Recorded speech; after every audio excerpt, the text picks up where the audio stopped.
In Ixion, players are tasked with helping a space station survive after a catastrophic V-hole jump motor failure damages it. This engine is supposed to transport people to different worlds at speeds faster than the speed of light.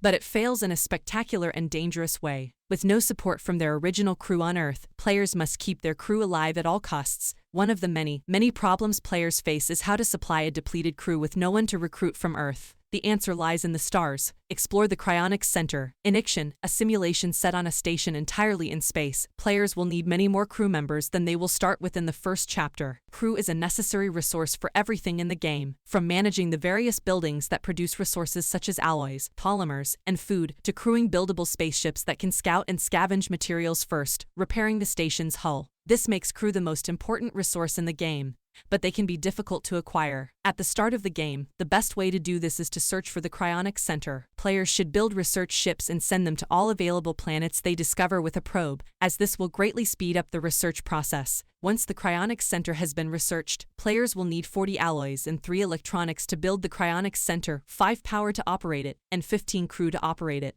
Like most complex city builders, players must also stockpile to store this resource and configure it to store cryonic pods that can be converted into additional crew. Not all of these crew members will be workers, but that's the best thing you can do at the start of the game. Find cryonic pods. To find cryonics pods, players must first use a probe to discover some of them in the system they are in. If players have not built a probe launcher, it can be found in the crafting section of the build menu after it has been crafted. Examined. Players also need 90 alloys to build it, 6 powers to operate it, and 9 crew to operate it. Once the probe launcher is built, players can spend 3 polymers to build a probe that can be sent to the star system for exploration. When players are on the system map, the probe button will be next to the Tick1 button and players will see a radar that they can use to search for resources in the system. Players should look for icons on the probe screen that resemble a science beaker and a small human surrounded by a blue outline. These little blue people are iconic for cryon capsules and are hunted down as resources like iron or silicon. Awakening crew. To wake up the crew from the cryon pods after collecting the cryon pods, players must spin their cryo core. When powered and manned by the crew, this building will continuously thaw cryonic pods collected by players until players run out of pods or manually stop the cryo center. Build housing and food.